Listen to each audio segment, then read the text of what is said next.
Welcome back to Around the Cinema. I'd like to give a shout out to our producers who are currently tearing their way across the country in search of... We'll find out what they find. I'd like to start with the box office numbers, as always with the Monday episodes. The new release was Pan, and even though it was a $150 million budget, it only came in with $15 million. The other new movie, big new movie, was Steve Jobs, but that was only in 4 theaters and made $500,000. I have never seen such a large per-screen average, 130,000. The number one movie was Martian with another $37 million, and Hotel Transylvania 2 stayed strong with another $20 million. What do we think of these numbers? Well, I mean, to be honest, the Pan thing doesn't really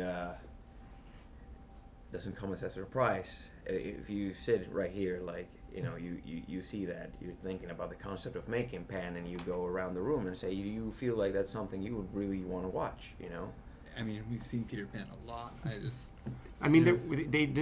this was the untold prequel, like, origin story, but did anyone ask for that?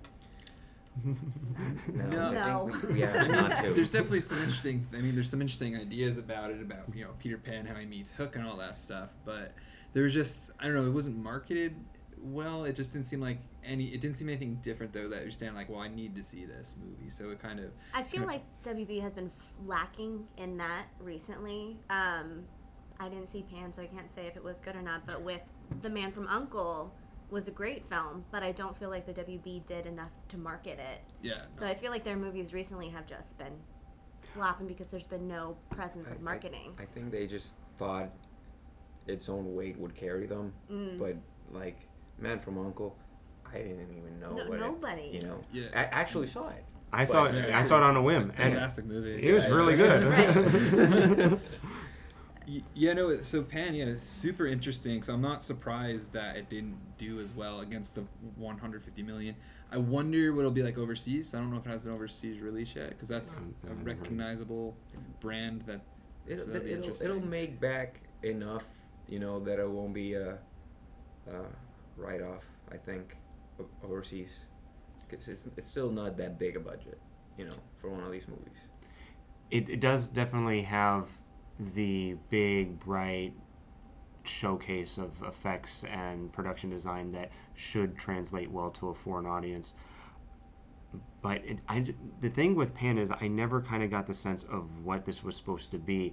I was disappointed that I wasn't really wanting to go see, because I like Joe Wright as a director and I wanted to see what he was going to do. But again, I didn't know what this was supposed to be. And then yesterday, someone played a song from the soundtrack to me.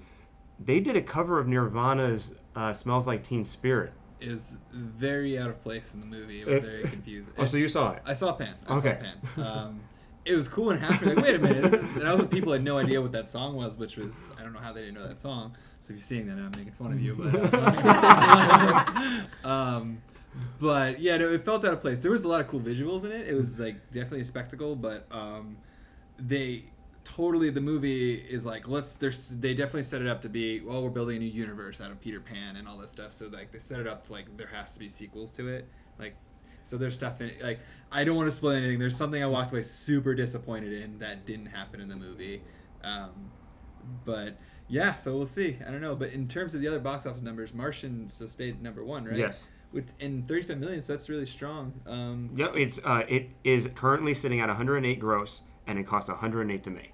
That's awesome. That movie was so fantastic. Like, yeah. I loved it. I think we're going to talk about it later, maybe, right? Well, this is actually a good segue unless anyone else had anything to mention.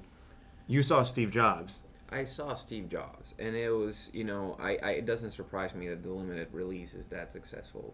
It's a very beloved, sometimes hated character, very relevant at the moment. Who's they've made movies about him, but not done him justice. I mean, Aston Kutcher, and Fassbender really brought it. Seth Rogen was great. That I found surprising, because you don't think of him in this kind of thing, and it's great screenplay, great movie. Just if you can watch it, watch it. And I'm not surprised it did had the high gross for the per screen average, because I mean, it's one of those magic. You have an Academy Award-winning director with Academy Award-winning screenwriter with non-Academy Award-winning, some of the cast like Kate Winslet. Yeah. But that's one of those, and based on Steve Jobs, who's such an iconic figure, as you're saying. So it's kind of, you can see that whirlwind that everyone can kind of want to see it, and especially the concept where it's like just at his conference or the event conferences. I don't know. What that's why I haven't seen it, but you can confirm that it's all supposed to be based around the 3 events, right? Yeah, it's I don't know how do we feel about spoilers, but I'll try not to. It's not what you would think coming into it. It's not like, oh, we're going to tell you how he started the company, and it's not a biopic. Yeah. They took 3 key moments in his life and they built a really, really interesting narrative around it. That's great. So I'm excited to see what numbers it does once it goes to full release. It goes wide in 2 weeks. Hopefully it'll make some good money, because good movies need to make good money. Yeah. Well, we saw a small independent movie just yesterday. The Final Girls. Yeah. And I hadn't even seen a trailer for it, hadn't heard about it, anything like that. It's got Malin Ackerman's in it. Yeah. Vera Farmiga's little sister. Teresa. Nina Dobrev from Vampire Diaries Yeah. is in it. I can't remember the blonde kid, but I think he was last time I saw him in anything, he was little. Okay. So, I don't know his name. Yeah. But anyway, it's about this girl whose mom was in a teen slasher movie called Camp Bloodshed or something. Something like that. And she goes to an anniversary screening, and she and her friends get sucked into the movie, and they have to survive the horror movie using what they know about the movie and the horror movie tropes. If you have sex in a horror movie, you're gonna die. And so they're running around stop having sex. It's like the horror version of The Last Action Hero. Kind of, yes. It was really good. Okay. Anyway, so you mentioned The Martian. Yeah. There's some people out there who think that this movie is based on a true story. Wait. Hold up. Yes. Yeah, you're messing with me, right? I mean, The U.S. has spent exorbitant amount of money. I don't think we're laughing about the same thing. It is based on yeah, right? Yes. These are the same people. Matt Damon went to Mars. He's Yes. still there. And the It's Titanic. not laughing matter. And the Titanic never sank. I donated money. I hope you guys. You're kidding, right? The U.S. has spent an exorbitant amount of money bringing Matt Damon home. That was a funny meme. Multiple Yeah. times. Multiple Yes. times. So- I don't know if we have anything to mention about that. I just really wanted to throw that out there. I just it's just a really sad commentary on America. It's Humanity is interesting. Well, I do have one instance. I think they did a great job with the marketing of that movie. They had all the videos and everything like that on their websites. Basically, hey, this is how we're prepping for Ares 3. These are the the profiles about the characters and all these different kinds of things. And they had Neil deGrasse Tyson do a special, a 5-minute special on the Ares 3 mission and what we expect and how we're traveling there and what we want to do. And so I'm showing my family this video. So I'm watching with my brother, who's going back to school to get his master's in physics. And so we're watching this video, and it's talking about the Hermes and how it's traveling back and forth from Earth to Mars, and how the certain things protect the the people from the radiation of the sun. Otherwise, we'd have cancer by the time we got to Mars. And he's like, What are you talking about? We don't have this technology. This is not real. How is this happening? And then towards the end of the thing, it finally shows the pictures of all of the actors, and he's like, oh. Well, that's different. When you have Neil deGrasse Tyson, you're just like, did I miss something overnight? I slept too long. I was in a coma. But yeah, I mean, it's no surprise. You just need to go to Hollywood and Highland to see all the crazies yelling about the end of the world or repent, and George Bush got elected. Over time, I don't think there's been that much of a decrease over intelligence. I just think with Twitter, where a lot of these things came from, it has given a platform for the people who are not educated to really showcase their ignorance. That's where I pretty much leave it up to. It's very amplified on Twitter. But yeah, no, I guess like Apollo 13, you saw that, you're like, I can't believe that was a real story. You know, I mean, The Martian's not like a feasibly, like, you watch it, it's not a story that you go like, oh, that's just ridiculous, that would never happen, because it feels grounded in the sense of what it is. And it's it could happen in 10 years. Enough. Yeah. It's close enough to science that it's The not science that is pretty sci-fi. solid. Yeah. I mean, Andy Weir, who wrote the book, got a lot of feedback from actual scientists and stuff, and they're saying, you know, your science is really solid, except for this one little thing you might want to tweak, you know, and he would tweak it and before it was published. So there's a lot of really good science in it, which I would understand why it's so believable. But Except for Matt Damon.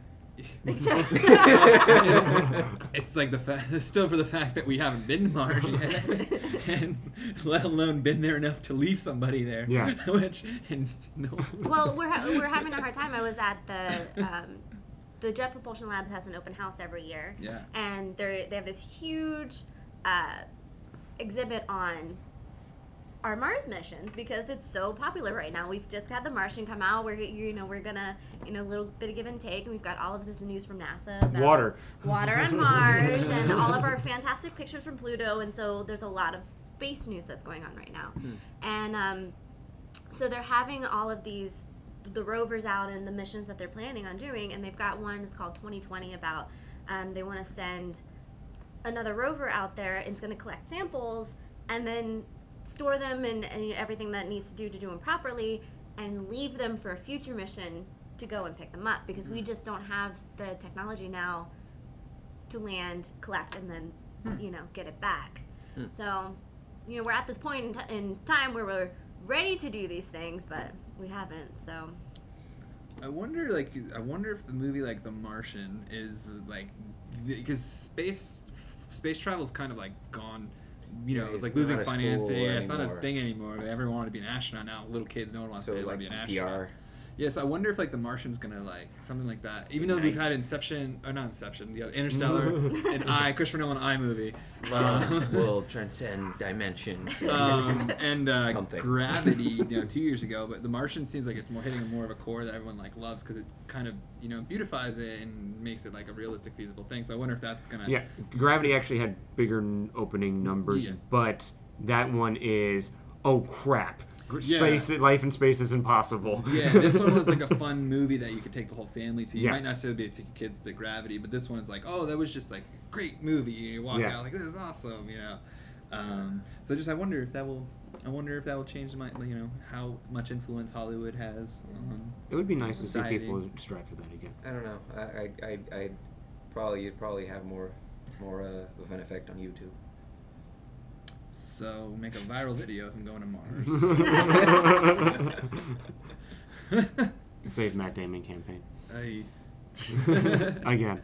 the perpetual Save Matt Damon campaign. So the final topic is another big hit this year, which was Fast and Furious 7, which was, it said, one final ride, yet now Vin Diesel saying his mom wants him to direct Fast and Furious 8. Yes. Even though F. Gary Gray is now the director for it. Yes. He's known as the director. But I want to talk about what if. What if Vin Diesel directed that? I mean, we'd get a lot more Dominic Toretto probably as the. I mean, he's been producing for the last 4 movies. Yeah. I think as far as creative control, he has more power than any director who's been on board lately. So I don't see how that would change much. But F. Gary Gray did Straight Outta Compton, and that's a huge hit. No. What I'm saying is that in terms of him getting more screen time or something. I mean, I'm sure he will, just because sadly, the Brian O'Connor character, Paul Walker's character, is not going to be there. Yeah. And them two being the pillars that held that movie together. Well, you're necessarily going to have to build it on him. But. In general, I just think it's a mistake to make that movie. I enjoyed the last one. I don't think they're gonna get a better ending than they did when they did. Like, they paid a pretty cool homage to Paul Walker, and that which made that movie's conclusion far more emotional than it could have ever been. And they're just gonna waste that with whatever comes out. I have to the agree. problem with your statement, though, is $1 billion. No, they will make money. They will make money. Yeah. It was like, well, it's like, that was a really good ending, and we had a perfect send off, but $1 billion. But the emotional core, but $1 billion. See, and that's where it's like integrity and keeping doing justice to Brian's character. Like, this isn't about money. What are you talking about? Anyway, that's just my opinion. I think that's a very good point. I actually don't have anything to add on to that. Yeah, no, it would be interesting to see Vin Diesel, the director. He, I don't know if you guys ever saw his short film back called Multifacial. It was No. back in the mid-90s, and he made it because he couldn't get roles as an actor, and the whole thing is about an actor because he is so ethnically ambiguous that he'd be playing different roles, but he wasn't Italian enough to play Italian roles, wasn't black enough to play black roles and all this stuff. So he made this short film about his struggles with that. And that short film, Spielberg saw that short film and loved him in it and thought, and that's who got cast for Saving Private Ryan. Italian.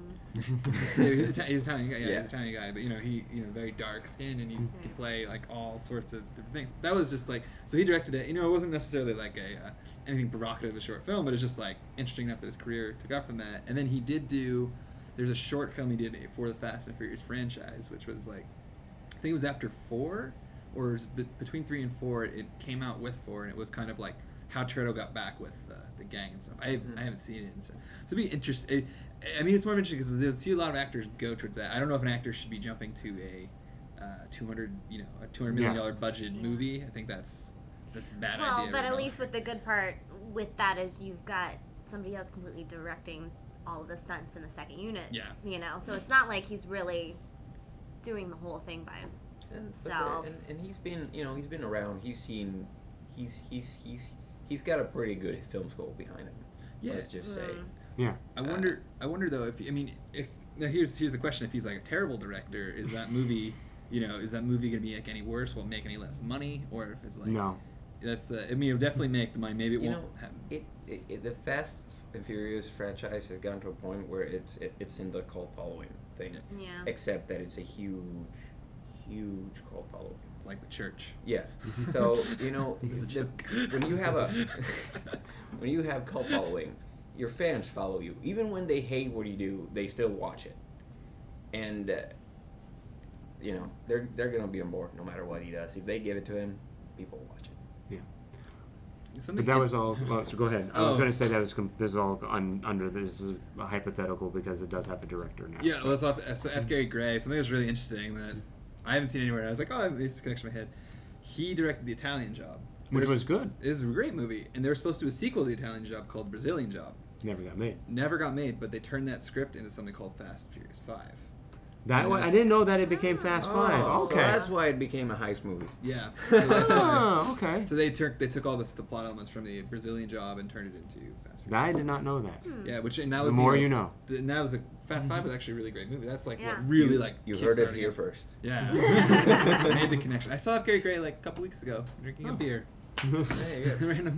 Random fact of the day. Destiny. Right? Then he blew, and then he might do the new Marvel Black Panther movie. Yeah. That's all, but that's still. Yeah, and then that's cool. Who knows? Good for him though. Let's Yeah. see what I'm excited to see what he can do with Fast and Furious franchise. Yeah. Though. Hopefully, make the movies. They're not terrible movies, but They're fun. They're fun, and maybe you like can get them. a little bit more back into Except- making a really good movie. Except Yeah. for 2 and 3. Would those one exist? 2 and 3? No, There you 2 go. has to There you exist go. because it gave us the best naming convention ever. Too Fast, Too Furious, 3 yeah, Fast. You just okay. can always do that. Yeah, Next no, one will be those- called And 8. They gotta make sure they hit all the words from Fast and Furious. Yeah. Or the 8, maybe that'll work better. Because we have Fast 5, Furious 7, right? Yeah, It's Furi- Fast 6, I think. Fast and Furious 6. Yeah, Fast So 6, Furious 7. So 8 Fast, 8 and Furious, and Furious. end it. Fastiest. Very fast and very furious. So yeah, that wraps up our Monday episode. Join us Friday. Wednesday I'll be doing a quick recap of all the episodes that have fallen off the radar, so I'll do a quick recap with that. And then join us Friday, in which we will be talking about